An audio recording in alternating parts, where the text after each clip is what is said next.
Thanks R C C ಅವ್ರಿಗೆ first of all. First ನಾನು ಅಂದರೆ ಬರಬೇಕಾದ್ರೆ ಫಸ್ಟ್ ಕೊಡೋದೋ ಬೇಡೋ ಅನ್ನೋ ಡಿಸೈಡ್ ಮಾಡ್ತಾ ಇದ್ವಿ. ಸೊ ಎಲ್ಲ ಪ್ರಾಜೆಕ್ಟ್ ಬಿಫೋರ್ ನಾನು ಕೊಡೋದಕ್ಕಿಂತ ಒಂದೆರಡು ಸೈಟ್ ವಿಸಿಟ್ ಮಾಡಿ ಆಮೇಲೆ ನಾನು ಕೊಡೋಣ ಬೇಡವಂತ ಡಿಸೈಡ್ ಮಾಡಿ ಕೊಟ್ಟಿದ್ದು.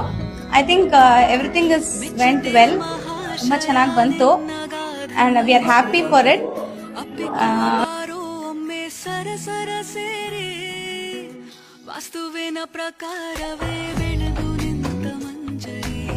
Thank you for everyone.